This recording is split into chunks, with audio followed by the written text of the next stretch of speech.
Assalamualaikum warahmatullahi wabarakatuh. Selamat pagi anak-anak. Semoga kalian semua dalam keadaan sehat dan siap menerima pelajaran hari ini. Perkenalkan, nama Ibu Indira Yeti, guru IPS kelas 8 SMP 1 Bukit Kemuning. Hari ini kita akan membahas KD 2 tentang pengaruh interaksi sosial terhadap kehidupan sosial dan kebangsaan. Pada KD ini terdiri dari mobilitas sosial, pluralitas masyarakat Indonesia, konflik dan integrasi dalam kehidupan sosial. Hari ini kita akan membahas terlebih dahulu mobilitas sosial. Nah, di sini ada gambar interaksi sosial dan mobilitas sosial. Apa hubungan interaksi sosial dengan mobilitas sosial? Adakah hubungan interaksi sosial? Ada tidak, Nak? Tentu ada. Interaksi sosial ini sangat penting bagi kehidupan manusia. Interaksi sosial ini berkaitan erat dengan mobilitas sosial. Nah, tanpa interaksi tidak akan ada yang namanya kehidupan bersama-sama. Di kelas 7, tentu kalian telah mempelajari apa itu interaksi sosial. Masih ingat tidak?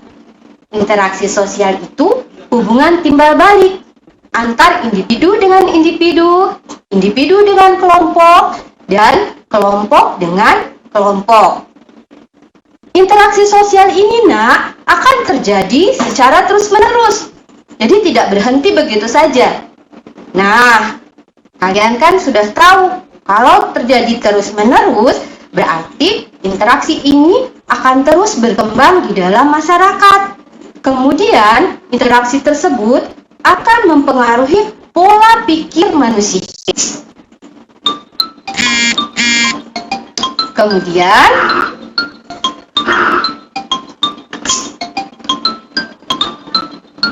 sosial, mobilitas sosial. Nah, mobilitas sosial ini terdiri dari dua kata, mobilitas dan sosial. Mobilitas ini berasal dari bahasa Latin, yaitu mobilis. Jadi kalian tahu ya, bahwa berasal dari kata mobilis. Apa itu mobilis? Mobilis yaitu mudah dipindahkan dari satu tempat ke tempat lainnya.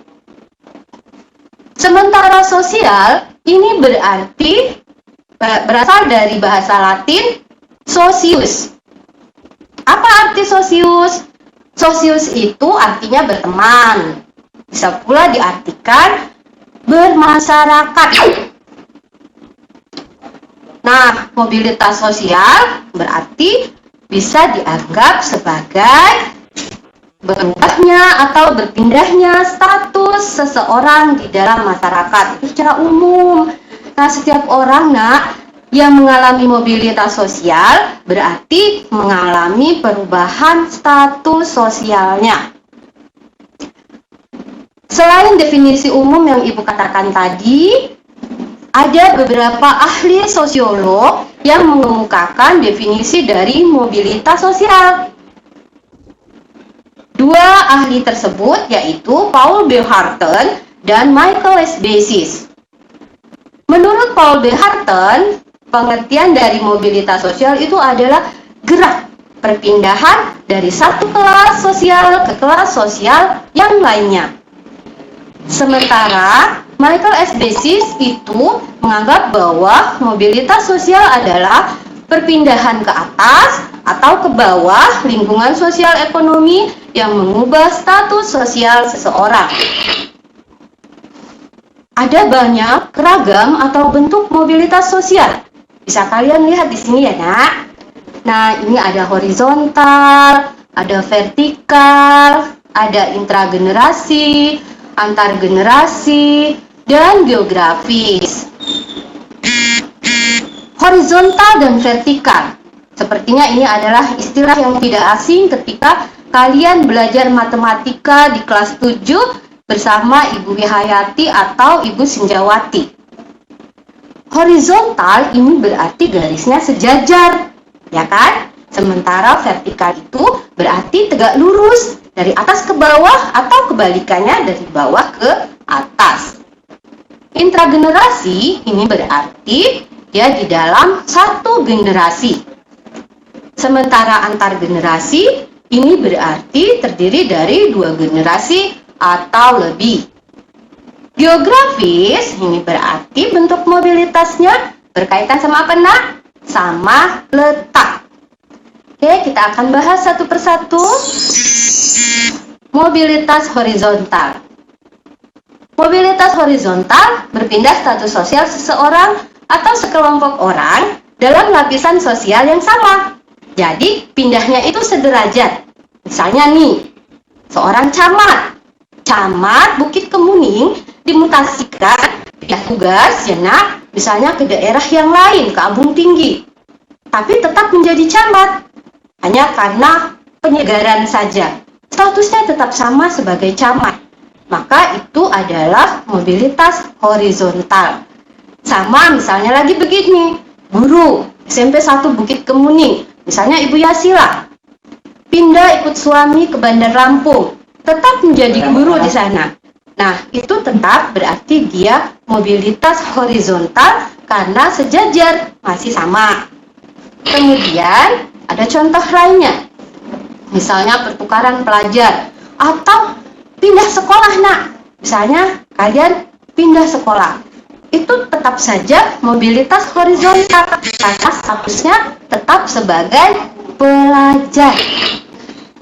Ada contoh lain, kalian bisa lihat, misalnya ini ada ibu-ibu berdagang sayuran. Dia merasa, kalau jual sayuran ini sering mengalami kerugian, sayuran mudah sekali busuk, ya enggak? Nah, si ibu ini berpikir, nih Jakarta nih misalnya, langka sekali yang menjual empek-empek. Nah, sepertinya saya mau pindah saja jualan empek-empek. Nah, walaupun yang dia jual ini sudah berbeda, namun ini tetap saja merupakan mobilitas horizontal. Nah, bentuk lainnya dari mobilitas, itu ada mobilitas vertikal. Mobilitas vertikal, tadi kamu sudah tahu bahwa dia mengalami perpindahan, ada yang ke atas, ada yang ke bawah. Jadi perpindahan status sosial yang dialami seseorang atau sekelompok orang ini terjadi bisa naik, bisa turun. Nah, yang naik mobilitas vertikal ke atas itu adalah social climbing mobility. Sementara yang turun atau ke bawah itu adalah social sinking mobility. Nah, kamu lihat di sini ada contoh tadi kata Ibu ya, kepala sekolah misalnya. Tadinya kepala sekolah, kemudian karena sesuatu dan lain hal, masa jabatan habis misalnya, kembali menjadi guru biasa. Nah, ini terjadi penurunan. Jadi dia mobilitas vertikal ke bawah. Sementara kebalikannya, ada guru yang sangat tekun, ya, rajin, kemudian sudah memenuhi persyaratan. Guru tersebut diangkat menjadi kepala sekolah. Nah, inilah yang disebut dengan social climbing mobility. Ini 2 bentuk dari social climbing. Ada yang masuk ke dalam kedudukan yang lebih tinggi, seperti yang tadi jelaskan ke kalian. Misalnya dari guru menjadi kepala sekolah. Nah, itu berarti yang bentuk pertama. Bentuk keduanya, membentuk kelompok baru dan mendapatkan posisi yang lebih tinggi. Misalnya, membuat organisasi. Nah, di dalam organisasi ini, dia menjadi pemimpinnya atau ketuanya. Nah, ini termasuk yang kedua. Kemudian, mobilitas vertikal ke bawah, social sinking mobility. Ini berarti perpindahan ke kelas sosial yang lebih rendah dari sebelumnya. Ada 2 bentuk social sinking. Yang pertama, turunnya kedudukan individu ke kedudukan yang lebih rendah dari sebelumnya. Nah, ini tadi yang sudah saya beri contoh, bahwa misalnya seorang kepala dinas menjadi UPTD, ini turun dari yang sebelumnya. Kepala sekolah kemudian menjadi guru, berarti terjadi penurunan dari status yang sebelumnya. Nah, kemudian ada lagi yang kedua, turunnya derajat suatu kelompok. Yang seperti apa ini? Nah, ini misalnya satu keluarga memiliki perusahaan keluarga. Perusahaan keluarga tersebut bangkrut. Nah, mau tidak mau, derajat atau status sosial keluarga ini menjadi turun. Ini contoh lain yang Ibu tampilkan, seperti ASN korupsi, dipecat. Nah, ini yang individu tadinya. Kemudian seorang manajer karena kesalahannya menjadi karyawan biasa. Nah, ini pun contohnya yang turun atau social thinking mobility. Kalian bisa mencari contoh-contoh yang lain di rumah. Nah, ini mobilitas antar generasi. Berarti terjadi dua generasi atau lebih. Ditandai dengan perkembangan taraf hidup, baik naik maupun turun dalam suatu generasi. Ada mobilitas antar generasi naik, kemudian ada pula mobilitas antar generasi turun. Ini mobilitas antar generasi naik. Kalian perhatikan bagian ini, Nak. Di sini ada generasi kakek nenek, kemudian generasi ayah ibu, kemudian ini anak, ini sama dengan cucu si kakek ya, Nak. Lihat status sosialnya. Kakek penjaga sekolah, nenek ibu rumah tangga, ayah guru, ibunya guru juga, anaknya jadi kepala dinas. Perhatikan yang Ibu tunjuk. Jadi dari generasi kakek yang hanya penjaga sekolah, kemudian generasi ayah, guru, anaknya atau cucu menjadi kepala dinas. Jadi ada kenaikan status dari si kakek sampai ke cucu. Inilah yang disebut dengan mobilitas antar generasi naik. Kemudian mobilitas antar generasi turun. Nah, kita lihat lagi nih generasi kakek. Generasi kakek ini jadi jenderal, kakeknya jenderal TNI. Kemudian neneknya notaris, pasangan yang klop Ibu rasa ya, Nak. Kemudian ayahnya mandor, ibu penjahit. Turun berarti kan? Lalu anak atau cucu si kakek ini pengangguran. Berarti dari generasi kakek turun lagi status sosialnya di generasi ibu dan ayah, kemudian turun lagi di anaknya atau cucu si kakek. Nah, ini contoh mobilitas antar generasi turun. Kalian bisa cari contoh-contoh yang lain. Kemudian mobilitas intragenerasi. Mobilitas yang terjadi di dalam satu kelompok generasi yang sama. Berarti dalam satu keluarga saja ya, Nak. Nah, mobilitas ini ditandai dengan adanya kenaikan atau penurunan status. Mobilitas intragenerasi bisa kalian lihat bagannya sini. Misalnya, ayah petani, ibu rumah tangga, anak pertama petani, anak kedua petani, anak ketiga guru. Nah, anak ketiga ini berkemungkinan kehidupan ekonominya lebih baik daripada kakak pertama, kedua, serta orang tuanya. Kemapanan ekonomi anak ketiga ini ternyata mampu membuat status sosial kedua kakaknya menjadi lebih baik. Bagaimana caranya, Bu? Tentunya jika sang anak ketiga ini membantu kakak-kakaknya. Caranya bagaimana? Beri pinjaman modal atau beri modal, Nak. sehingga kakak-kakak juga bisa berhasil. Nah, ini yang Ibu suka, Nak. Jadi, kalian ambil pelajaran dari materi ini. Sikap baik dari anak ketiga ini patut ditiru.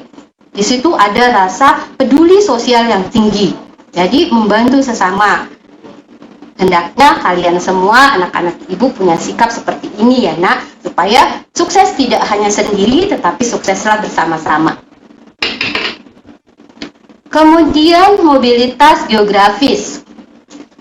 Geografis tadi berkaitan dengan letak, ini berarti perpindahan individu atau kelompok dari satu daerah ke daerah lain yang secara tidak langsung mengubah status sosialnya. Mobilitas ini terjadi melalui transmigrasi, urbanisasi, migrasi, dan faktor bencana alam. Jadi bisa juga seperti itu, karena merasa di sini sudah tidak memungkinkan untuk mengembangkan satu usaha. Seseorang memutuskan untuk pindah ke tempat yang lain.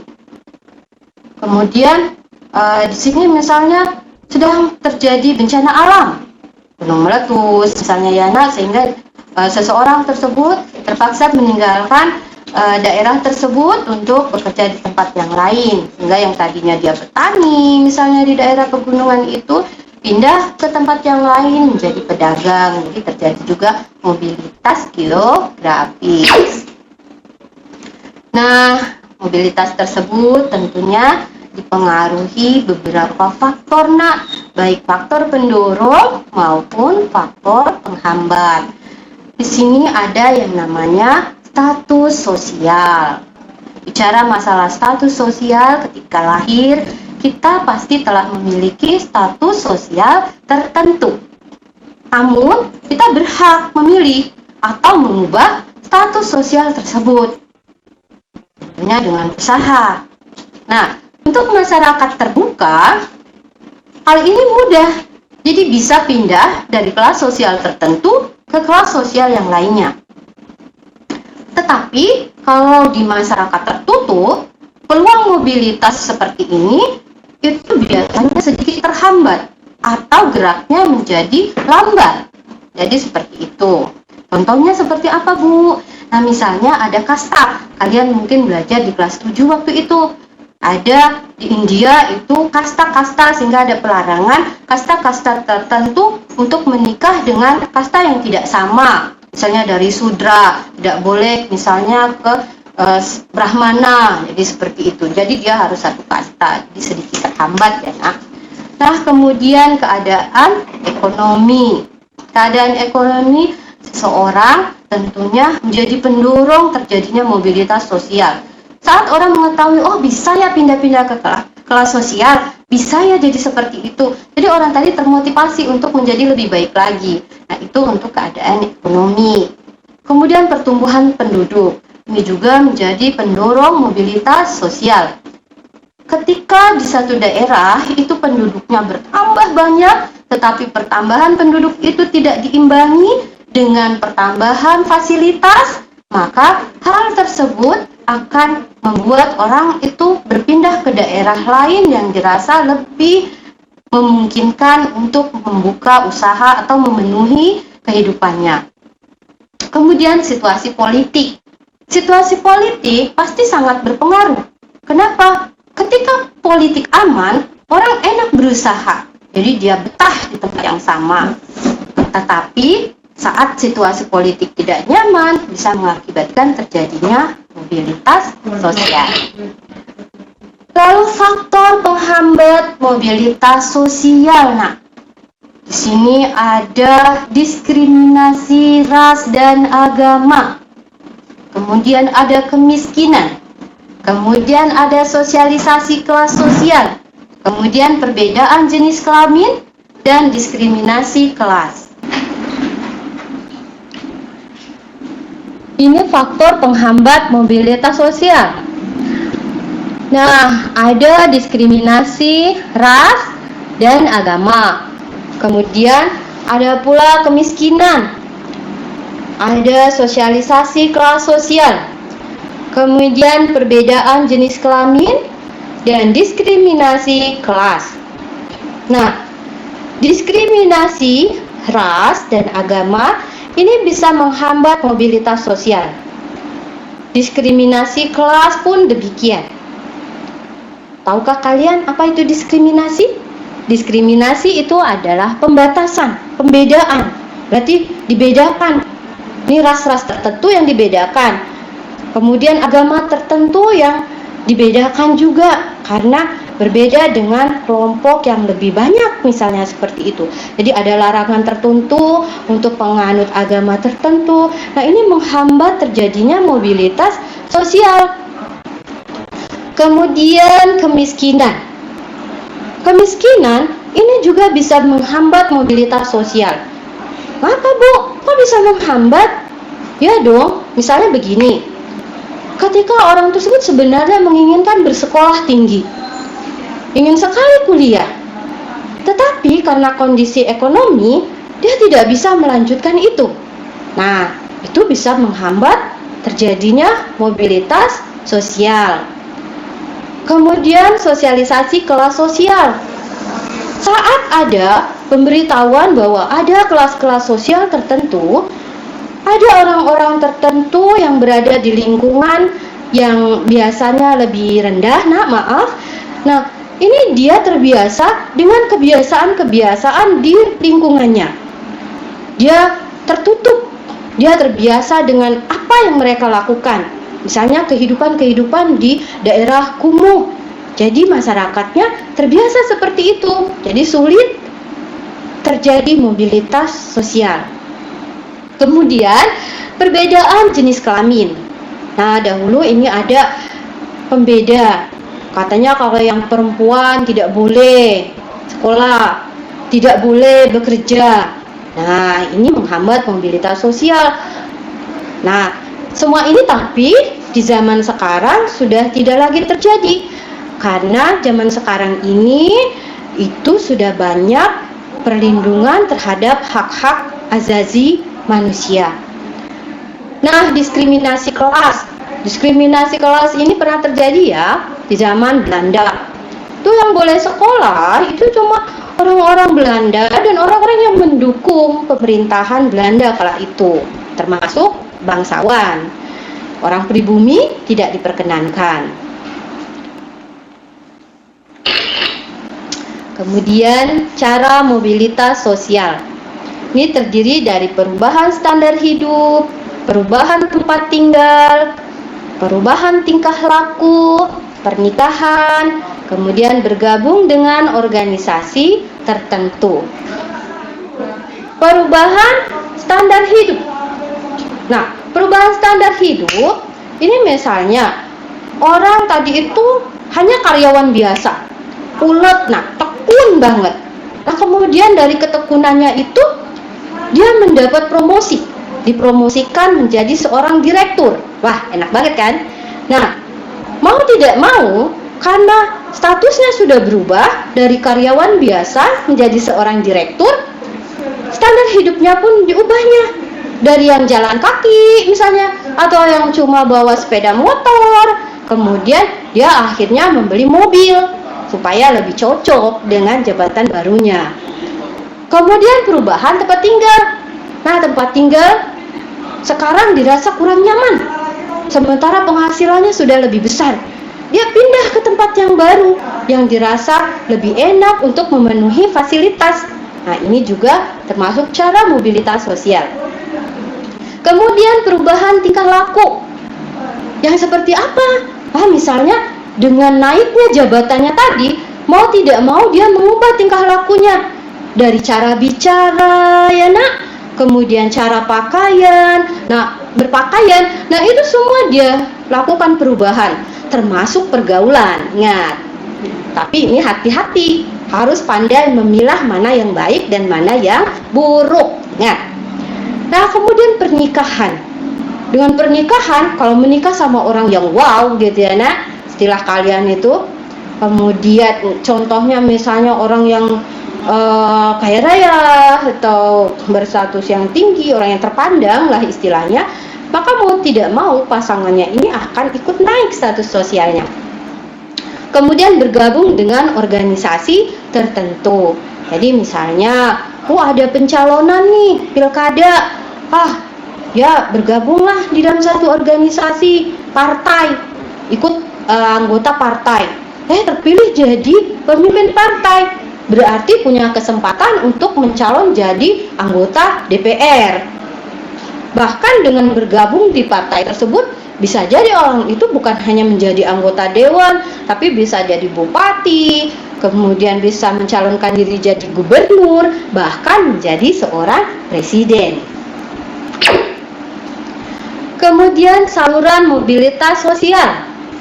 Ada angkatan bersenjata, lembaga keagamaan, lembaga pendidikan, organisasi politik, organisasi ekonomi, organisasi keahlian, dan saluran perkawinan. Yang bagaimana angkatan bersenjata menjadi saluran mobilitas sosial? Ini misalnya seperti ini. Seorang angkatan bersenjata yang tadinya misalnya jabatannya hanya rendah, prajurit ya, karena jasanya dia dinaikkan atau diberi penghargaan oleh pemerintah menjadi lebih tinggi lagi pangkatnya. Kemudian lembaga keagamaan, misalnya kamu melihat bahwa di daerah-daerah bahkan di seluruh tempat biasanya tokoh-tokoh agama itu dihormati. Kenapa? Karena lembaga keagamaan ini dianggap lembaga yang luhur. Kemudian lembaga pendidikan. Lembaga pendidikan juga bisa menjadi saluran mobilitas sosial atau jalan seseorang untuk mengubah status sosialnya. Contohnya bagaimana? Misalnya, hanya anak nelayan loh, sekolah, tapi sekolahnya giat, belajarnya rajin, ya kan? Kemudian dia terus sekolah, kuliah, sampai mendapatkan ijazah dan bekerja sesuai dengan ijazahnya, karirnya bagus. Berarti lembaga pendidikan sangat membantu mobilitas sosialnya. Kemudian organisasi politik. Yang tadi sudah saya jelaskan, saya rasa sekalian sudah mengerti. Kemudian organisasi ekonomi. Ini misalnya dia tergabung ke dalam organisasi ekonomi pemerintahan, BUMN. Jadi membuat dia mendapatkan derajat yang lebih tinggi. Kemudian bisa juga misalnya organisasi pengusaha. Lalu organisasi keahlian. Misalnya ini seperti Ikatan Dokter Indonesia, Ikatan Hakim Indonesia. Itu contohnya. Dan saluran perkawinan. Yang tadi sudah Ibu jelaskan bahwa pernikahan juga bisa mengakibatkan terjadinya perubahan status seseorang. Ternyata mobilitas sosial ini memiliki dampak, baik dampak positif dan dampak negatif. Dampak positifnya, manusia berusaha untuk maju pastinya. Jadi ada ketekunan di situ, ada tekad, ada rasa optimis pastinya. Kemudian mempercepat perubahan sosial. Itu dampak positifnya. Yang bagaimana mempercepat perubahan sosial? Karena dengan adanya, misalnya seperti di Indonesia ini agraris ya, negara agraris, kemudian mau berubah menjadi negara industri misalnya. Kalau misalnya SDM manusianya itu bagus, maka mobilitas sosial akan terjadi. Jadi terjadi perubahan sosial yang cepat. Kemudian dampak negatif mobilitas sosial. Dampak negatif mobilitas sosial ini misalnya menimbulkan kecemasan dan ketegangan. Kemudian merenggangnya hubungan. Jadi ada merenggangnya hubungan. Hubungan yang seperti apa? Misalnya nih, kalau seseorang tadinya pindah kelas sosial, pindah status sosial, ini akan terjadi konflik, pertentangan pribadi dengan teman-temannya yang tadinya hubungannya baik karena dia sudah naik jabatan. Teman-temannya tadi merasa nggak enak, dia ini sudah berubah, udah beda, kan dia sudah jadi direktur. Nah, ini yang tidak boleh, nak. Semestinya kan tetap berteman. Akhirnya apa kalau ada keregangan hubungan begitu? Terjadilah konflik pribadi. Si direktur jadi enggak enak, mau bergabung kok teman-teman menghindar. Salahnya apa? Ya, padahal kan sama saja. Kemudian menimbulkan konflik antar kelas. Ini misalnya kelas-kelas sosial tertentu yang tidak sepaham. Kemudian konflik antar kelompok. Kemudian ada lagi menimbulkan konflik antar generasi.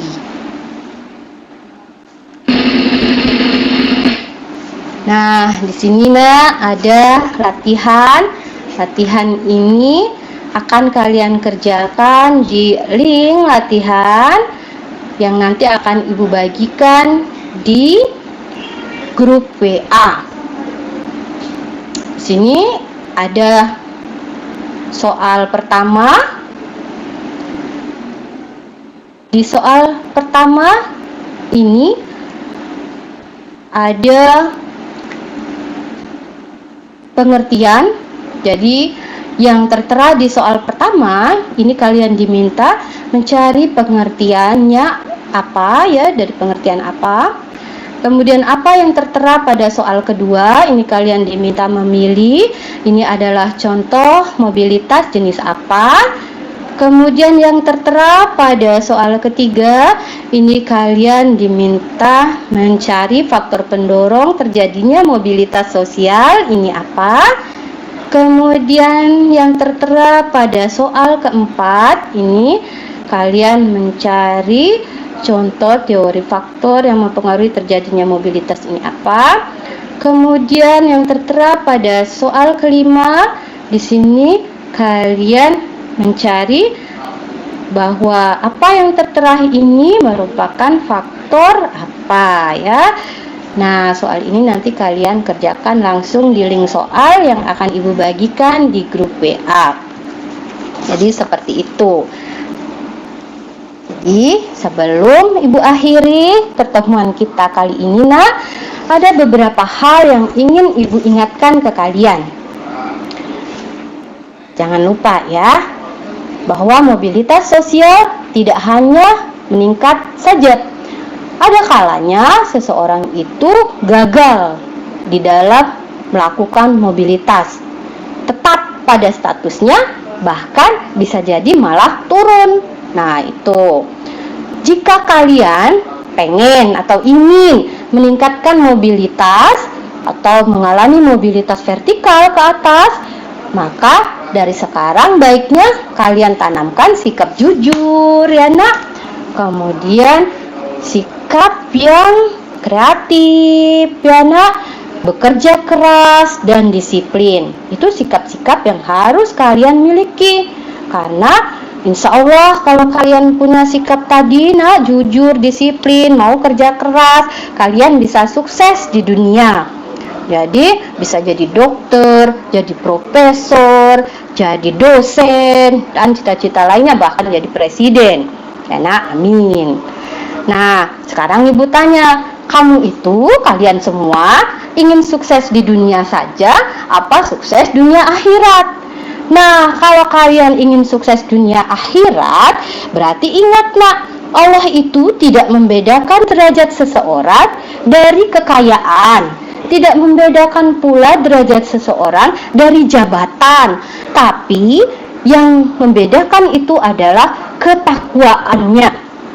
Kalau kalian ingin sukses dunia akhirat, berarti mari kita tingkatkan ketakwaan kita. Dan ingat, jika Allah saja tidak membedakan derajat seseorang, kalian jangan sampai membedakan derajat seseorang. Nanti gara-gara udah belajar status sosial sama Bu Yeti, terus kamu membeda-bedakan derajat orang lain. Nggak boleh nak. Ibu nggak mau dengar kalian berkata bukan level. Nah, itu nggak boleh nak. Jadi semua sama, derajat manusia itu sama. Nah, itu jika kalian ingin sukses dunia akhirat. Nah, itu saja nak. materi kita hari ini atau pelajaran kita hari ini. Insya Allah kita akan bertemu lagi pada minggu depan di channel yang sama, Spansa Channel, channel edukasi milik kita semua. Assalamualaikum warahmatullahi wabarakatuh.